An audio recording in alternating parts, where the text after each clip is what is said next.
Welcome to the Infowars Nightly News. It is Thursday, August 22nd, 2013, and I'm your host, Leanne McAdoo. Here's what's coming up tonight. Tonight, was the chemical weapons attack in Syria a setup and a surprise twist in the Bradley Manning trial, or should I say Chelsea Manning?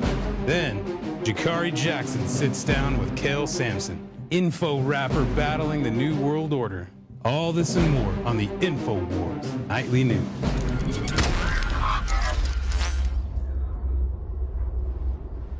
Tonight's top story. Experts are questioning the validity of that footage of the chemical weapons attack victims in Syria. There are, within some of the videos, examples which seem a little hyper-real and almost as if they've been set up. Which is not to say that they are fake, but it does cause some concern. Some of the people with foaming, the foam seems to be too white, too pure, and not consistent with the sort of internal injury you might expect to see, which you'd expect to be bloodier or yellower. His suspicions are shared by a Swedish diplomat and former UN weapons inspector who said it would be very peculiar if it was the government to do this at the exact moment the international inspectors come into the country. At the least, it wouldn't be very clever. A chemical weapons expert who is leading the current UN inspection in Syria said that the high number of those killed and wounded sounded suspicious. But was the chemical weapons attack a provocation planned in advance? Earlier this year, we reported on a supposedly hacked email from a defense contractor exposing a plan that was approved by Washington. They planned to stage a chemical weapons attack in Syria and then blame it on Assad. The allegations spring from a series of online posts by a blogger purporting to reveal that the company had been offered large amounts of money to recruit Russian-speaking mercenaries who could detonate a chemical weapon inside Syria. The post also suggests that such a plot would have the approval of the USA. It was later claimed that the email was a hoax perpetuated by the Syrian Electronic Army. Another curious timing issue with the chemical weapons attack was that it occurred precisely 1 year after Obama's Red Line remarks. And even Russia is voicing skepticism, saying a flood of reports issued by biased regional media about alleged chemical weapons use might be a provocation planned in advance. It draws attention to the fact that biased regional media have immediately, as if on command, begun an aggressive information attack, laying all the responsibility on the government. Now, I don't know who to believe is responsible for this attack, but one thing I can say is that video is not a hoax. I have personally seen a dead body before, and those people are dead. I know that when you die, the blood pools, and you can see it right there in the video, several of the bodies where the blood has started to pool, not to mention the fact you could not get a toddler or many toddlers to play dead for that long. That video is really disturbing, and it's very sad, and I don't think it's a hoax. We just don't know who actually released the gases. But nevertheless, this attack has Twitter blowing up. People are fighting amongst themselves who did it, to whom, and why. What I want to know is, was that chemical weapons email real? Where's Guccifer? We need Guccifer to release some more emails. Is it Guccifer, like Lucifer, or is it Guccifer with the two C's? Okay, well I'm gonna go with the Illuminati angle and call him Guccifer. So Guccifer, email me if I'm not pronouncing your name right. I want to be on your email list anyway. That actually brings me to the daily quote. This little thing called the internet and the ability of people everywhere to communicate instantaneously and to have more information coming at them in one day than most people can process in months or a year, it makes it much harder to govern. Yes, indeedy it is, John Kerry, and we are counting on it. We're counting on the internet to help us wake up the rest of the sleeping giant to remind them that the government is for the people, by the people. Well, one person who wasn't so easy for the authorities to govern was Michael Hastings. He reported fearlessly on some very powerful people, and it cost him his life. The coroner's statement on Michael Hastings' death has been released, and the official cause is auto versus fixed object, or tree. The cliche of cars bursting into flames in a collision is a Hollywood myth. Under what condition will a car crash and burn? The key to a car explosion is a bursting fuel tank. The LAPD claims that the car exploded on a frontal impact without bursting the gas tank. To put it mildly, that is highly improbable. It appears from surveillance footage that there were multiple explosions very close to each other, which would match the initial eyewitness account. In a breaking story today, LA Weekly reports that Joanna Thigpen, a friend and neighbor of Michael Hastings, he came to believe his Mercedes was being tampered with. Nothing I could say could console him, said Thigpen. One night in June, he came to her apartment after midnight and urgently asked her to borrow her Volvo. He said he was afraid to drive his own car. She declined, telling him her car was having mechanical problems. She said he was scared and he wanted to leave town. It isn't just that bombs can be planted on cars. Speed, steering, and virtually every aspect of a modern car is under software control, and software can be hacked. You can do some really highly destructive things now through hacking a car.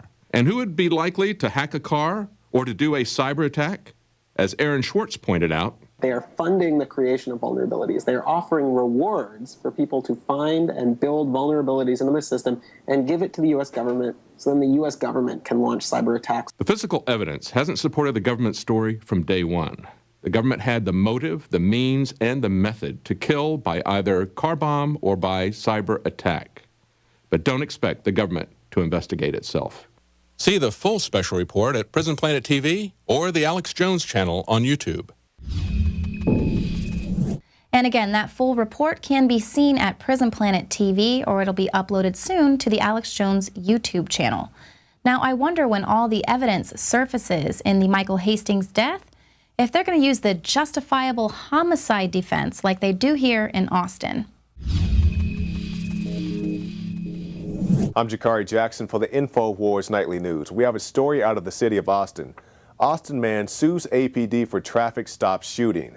On May 8th of this year, James Barton says an APD officer fired a shot at him recklessly. An officer stopped Barton for improperly traveling through an intersection. He turned on his lights, Barton said. I pulled over, reached for my wallet, and opened the door. I was getting out when a bullet came flying past my head. He missed.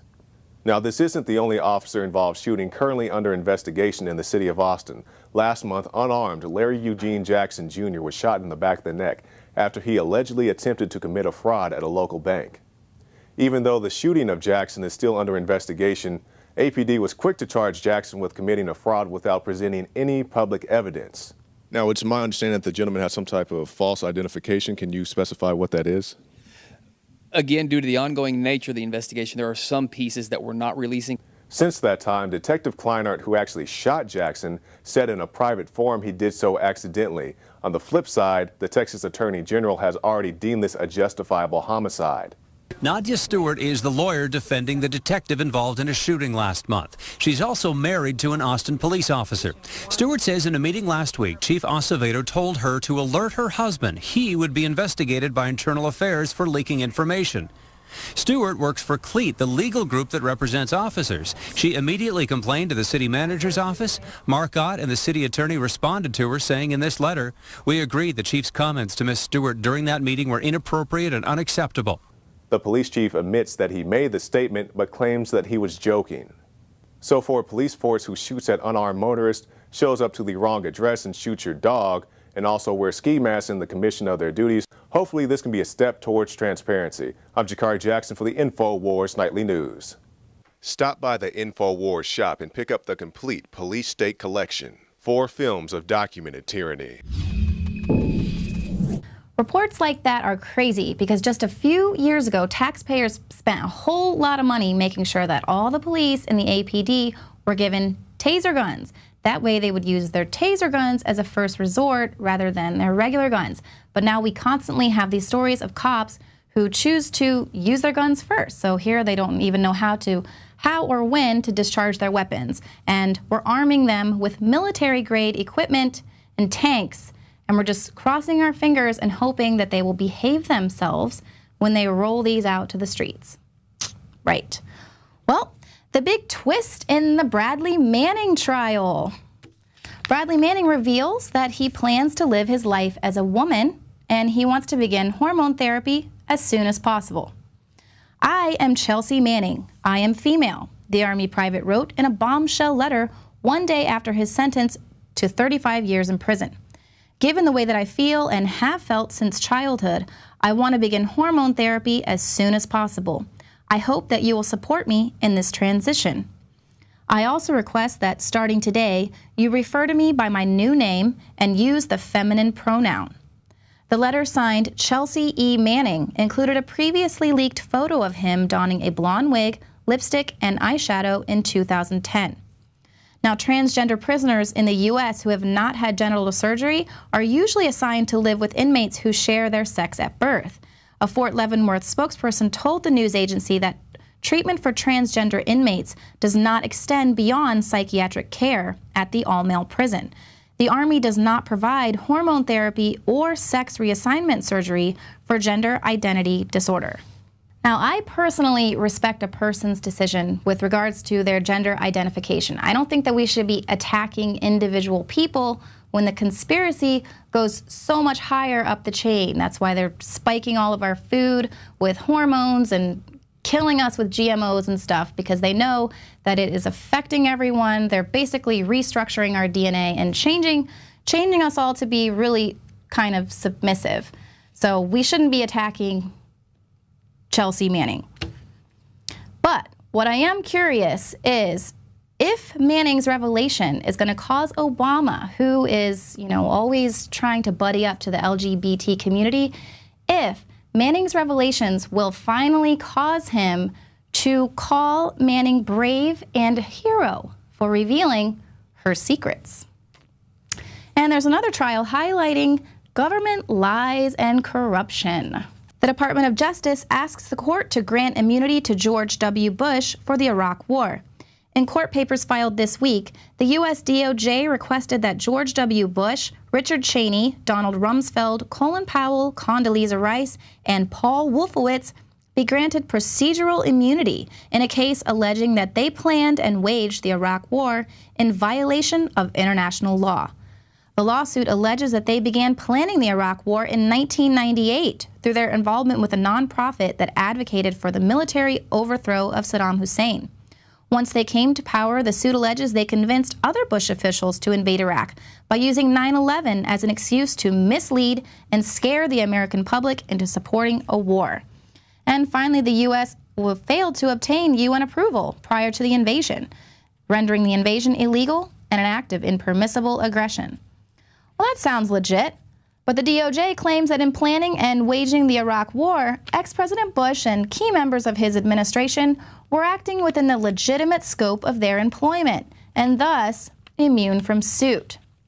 Well, apparently it's the Westfall Act certification that permits the Attorney General at his or her discretion to substitute the United States as the defendant and essentially grant absolute immunity to government employees for actions taken within the scope of their employment. Granting the Bush administration immunity from war crimes would be a crime in itself, but unless the American people get up off their butts and demand a trial, they might not even ever need to request immunity. Now, a really awful but great movie that was released this week shed some light on the sickening mind of some other gangster war criminals who managed to kill between 1/2 and 2 million people more than 50 years ago during Mao's China. The military coup and bloodshed going on in Egypt is bad, but in Indonesia, 50 years ago, there was a military coup and subsequent repression that resulted in the death of between 500,000 and 2 million people. In Bali alone, 5% of the population was killed. But it wasn't talked about much in the U.S. The Vietnam War was getting most of the headlines, and the CIA was assisting Indonesian military coup leaders in rounding up communists, or anybody that they didn't like and wanted to label as a communist. An amazing documentary film has just been released, The Act of Killing. Although it's about those events, it's not a history of those events. It's not even a history of government killing millions of people. It's the confession and the discussion of the act of killing by the imbecile thugs who actually murdered thousands of people personally. It's a chilling and disturbing glimpse into the mind of self-described gangsters who repeat over and over again that the term gangsters actually means free men. Yeah, in their view, they're free to do whatever they wish, including rape, torture, and murder. And you can see how they intimidate, blackmail, and rob people to this very day in Indonesia with government gangs, notably a Hitler Youth-style organization of jackbooted youth. These ruthless imbeciles brag about how they rob people first of their dignity, then of their lives. And of course, most Americans are going to look at this film and think, this could never happen here. But we already have an army of imbeciles that rob us of our dignity when we travel, the TSA. And our government just bought 3.5 million rounds of ammo for them, enough to equip this emerging domestic army with the capability for each of them to fire 9,400 bullets each day for a year. But there's a direct American connection to this Indonesian democide. Barack Obama has deep roots that go back to this very time, to this violence and this repression. His mother married his stepfather, Lolo Sotero, who was from Indonesia, and returned to Indonesia to work for this same government. His mother, ostensibly an anthropologist, worked for USAID in Indonesia, a well-known CIA front corporation. Even without these Indonesian government and CIA connections, Obama spent his formative years in a country ruled by a ruthless and repressive regime that ruled with an iron fist. Is it any wonder that Obama has signed the NDAA, which allows the military to arrest and indefinitely detain without trial anyone that they label as a communist? A terrorist. That's the term in vogue today. And is it any wonder that Obama commits mass murder by drone strikes, even killing Americans without trial? Watch The Act of Killing. It's playing right now in a movie theater near you and in a government that is ruling over you. For Infowars Nightly News, I'm David Knight. To watch even more politically charged movies, become a member of PrisonPlanet TV. Your subscription will allow you to get access to all the movies, the documentaries, the rants, and your subscription can be shared with up to 10 other people. Support this transmission and sign up today. Now stick around because coming up, Jakari Jackson is going to be interviewing Cale Sampson. His raps will deliver a New World Order message to the masses. We'll be right back.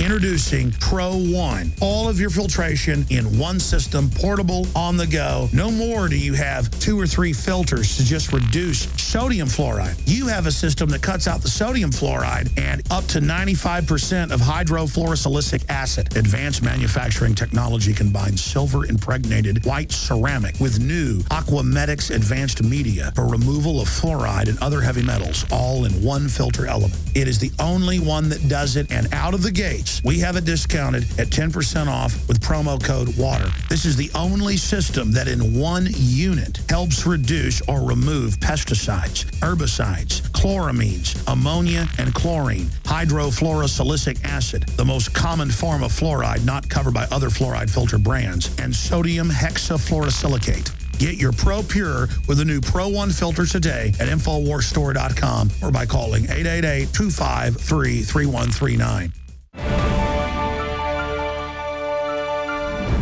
And welcome back. Our guest tonight is Cale Sampson. He's a hip-hop artist and the original concept of hip-hop, being conscious of your surroundings and presenting that in a very positive way. Not all this crap, look at my chain, look at all these girlfriends I don't really have. He's a real, true hip-hop artist, and he's here to promote his new album, The Big Picture. He joins us now via video Skype. Thanks for joining us, Cale. Thanks for having me on, Jakari. It's a pleasure to be here. Oh, thank you. Now, we got your album. You sent us some albums here at the Infowars. We definitely appreciate that. A lot of guys have been enjoying them. I've been enjoying the album myself. Can you tell us a little bit about this album and also how you got into music? Okay, well, I'll start with how I got into music. I originally got influenced by hip-hop culture probably when I was about 9 years old. At the time, I was living in the West End of Toronto, and I remember to get into my apartment every day, which was on the 12th floor, I would have to walk by this group of older dudes that would always be freestyling and ciphering in the lobby. And because I took an interest in what they were doing, they kind of took me under their wing and gave me a bunch of tapes to listen to.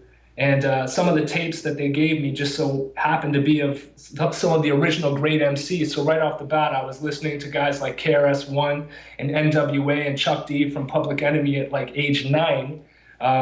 So, you know, these guys, they weren't talking about meaningless entertainment or mindless subject matter. They were talking about like real life social injustices that were occurring that the mainstream media wasn't reporting on. And they were providing their listeners with like real life street level commentary based on their experience through the music. So that was the original sort of hip hop spirit that spoke to me and that has always inspired me. And when you consider that the world's even crazier than it was back then, that's the same sort of gusto and attitude that I feel people need and that are looking for. So that's the type of music that I'm trying to do now. And then in terms of the big picture, the album that I just released, I started writing this probably about 3 years ago. And, you know, I was basically just very uninspired by a lot of the sort of fluffy, gutless music that I was hearing on the radio and seeing on MTV. And, you know, I felt that it was very detached from the reality of, you know, what's going on in the world. So I wanted to make music that more accurately reflected our time. So, you know, I started watching documentaries and going to websites like Infowars.com. And, you know, I ended up writing a song called Reach Up, which I recently released a video for. That was the first song off of the big picture. And you know, that it sort of talks about a variety of issues like economic inequality, government corruption, basically everything. It's sort of a summary of where my album would go, the big picture. And so, yeah, we released that. And I just kind of feel like the times has come where people want somewhat of a breath of fresh air, so to speak. So I'm hoping that my new album will be able to provide people with that. Yes, because we see, you know, what you call the fluffy music, all the soulless dribble that's perpetuated by the mainstream media that's usually out there. You know, we have videos of suicides and sell your soul to the devil and all these demonic symbols and the music now of the days, you know. So what do you think about that? You know, what do you think about the media? I know you're in Canada. Maybe you guys have a little bit of different influence as far as artists. But, you know, when you look at the mainstream and you see the mainstream artists, what do you think about that? Well, I mean, our media is more or less the same as yours. You know, the Canadian media is basically the American media. There's slight differences and whatnot. So when I look at the mainstream artists, you know, for the most part, I'm not really impressed. They don't really speak to me. I don't, like I said, I don't feel like the gusto and the spirit of the human experience is being accurately portrayed through the pop star artists that are being promoted to the public. So, you know, I feel the opposite. I feel like kind of a sense to dig into information. Like, you know, I kind of view my music as information-oriented, almost like essays. You know, because I'm driven by just getting the message out there. You know, I don't care about money. I don't care about all the superficial stuff. I don't care about being popular, being cool. But I do happen to have an inquiring mind, and I do happen to have this ability to rap that I've had since I was young. And for whatever reason, people do seem to think it's cool, or they respect it, especially younger people. So really, I'm just trying to use my medium to help contribute and to try to help towards making a positive difference. And how I do that is by spreading information through my lyrics to hopefully increase awareness about some of these real issues that are affecting us all, and hopefully provoking thought and inspiring other people to start taking action in their own ways, so that collectively we can start to get some positive social change happening. That's very well said, because, you know, a lot of people, they see the fight, they think it's all about being on the radio like Alex, or, you know, sitting up here in a suit. You know, it's not all about that. It's about, you know, people doing what they can do. You know, maybe your thing isn't being on the radio, or maybe not, you know, so much presenting the news, but you can make a rap song, you can make this or that. People have paintings. I mean, all types of ways to get the message out that's not just sitting in a suit on TV. So I'm very glad that you mentioned that. And I want you to say, you know, some inspirational words to somebody who may be watching this, and, you know, maybe their thing isn't music, maybe their thing isn't doing a news show, but, you know, how can you tell people to, you know, get the inspiration inside of themselves to go out there and do what they need to do to get this message across? I mean, I would just encourage anyone out there who is awake and who's aware of this information to whatever your medium is, to not be afraid to stand up, not be afraid to speak out. You know, I know sometimes it all can feel a little bit insurmountable, like you're just a speck of sand on a beach, but the reality is that you can make a big difference on a personal level. The status quo is shifting. There's more and more people waking up every day, and there's more and more people awake right now. So I have a lot of hope in humanity. I have a lot of faith that collectively we can all use our different mediums to make a huge difference. You know, so I would just encourage everyone to not be afraid, find the creativity within yourself and go for it. Now, there are a lot of issues, Cale, and we have a very short time. But, you know, what do you think is a real important issue, you know, not just in the United States, but around the world today? You know, what is your top priority? Man, there's so many different issues. And, you know, you can look at each issue separately, and sometimes I think like it's better to get a general scope of everything if you can, and be able to connect the dots so that you can start to see all these separate issues as see how they're all connected and interrelated, so that you get a bigger picture view of what's actually going on and how the world is being run. And the way that the world is, you know, being run is essentially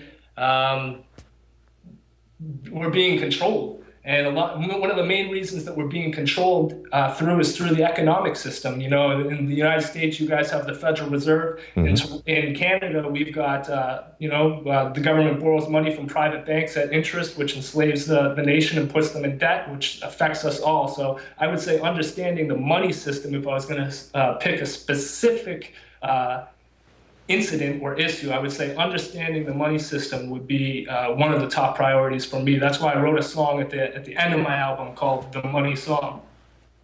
Right. You know, it's a very good, informative song, and that's what we need. You know, more positive music. People like Cale Sampson, people like Denali, who entered the Operation Paul Revere contest, people like Steve Grant, Immortal Technique. Conscious rap, you know, a rap with a message, not just look at my chain or look at my cars and all these things that they got on loan anyway. The record company lets them borrow it. So, Cale, tell us how we can get a hold of your music. If you want to learn more about me and my music, you can go to my website, calesampson.com. Feel free to add me on Twitter at @Cale_Sampson. Make sure to look out for the video that I just released. It's the lead single for my album. It's called Reach Up, which is on YouTube. It's been getting a lot of tens of thousands of views actually in the past few weeks, which is great.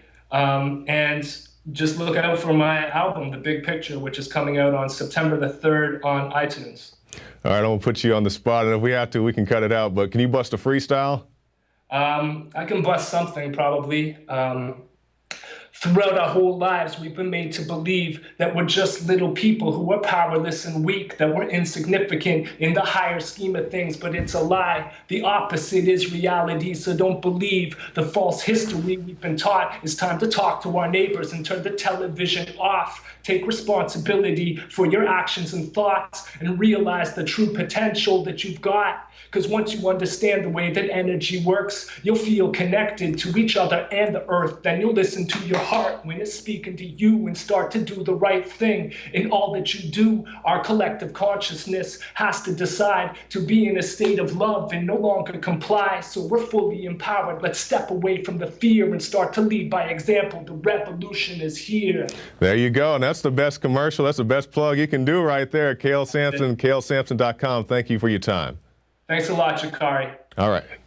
And if you'd like to learn more about how hip-hop is really supposed to be, stop by the Infowars store and pick up the Professor Griff book special. You can see them all right there. 3 great books: Acapella Revolution, Analytics, and the Psychological Covert War on Hip-Hop, all available at the Infowars shop. Well, that's going to do it for this edition of the Infowars Nightly News. I'm your host, Jakari Jackson, and we'll see you next time.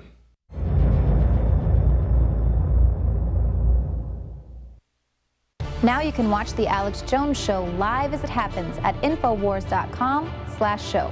You'll find links to all of our content there and a free 15-day trial for Prison Planet TV. More than 60 movies and documentaries all in one place at Infowars.com/show. Rapper battling the New World Order. All this and more on the Infowars Nightly News.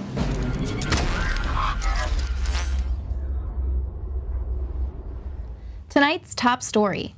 experts are questioning the validity of that footage of the chemical weapons attack victims in Syria.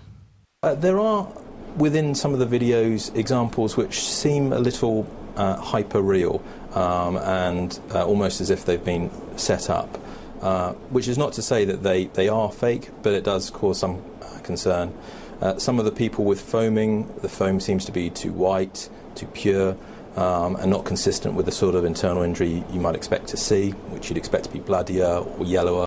His suspicions are shared by a Swedish diplomat and former UN weapons inspector who said it would be very peculiar if it was the government to do this at the exact moment the international inspectors come into the country.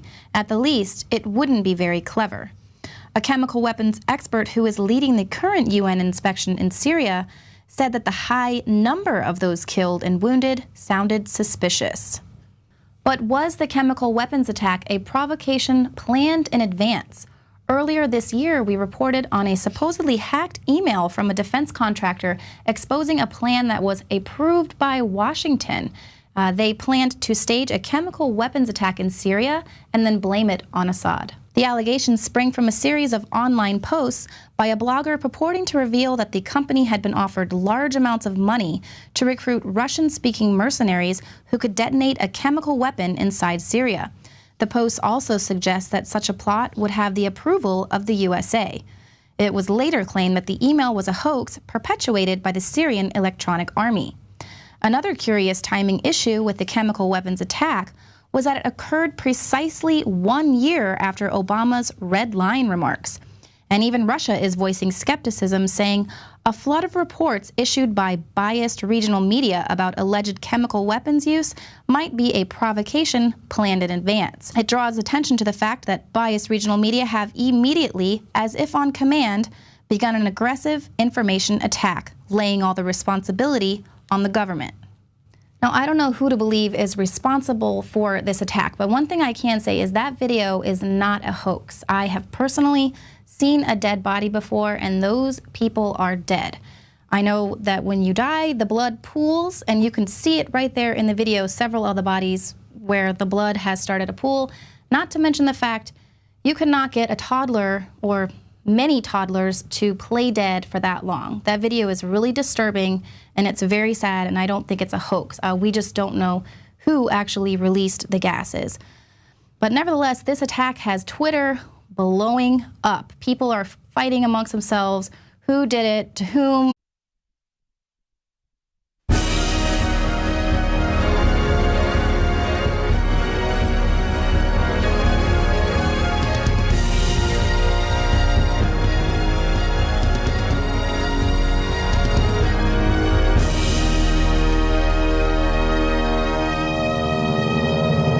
Welcome to the Infowars Nightly News. It is Thursday, August 22nd, 2013, and I'm your host, Leanne McAdoo. Here's what's coming up tonight. Tonight, was the chemical weapons attack in Syria a setup and a surprise twist in the Radley Manning trial, or should I say Chelsea Manning? Then, Gigi Jackson sits down with Cale Sampson. Info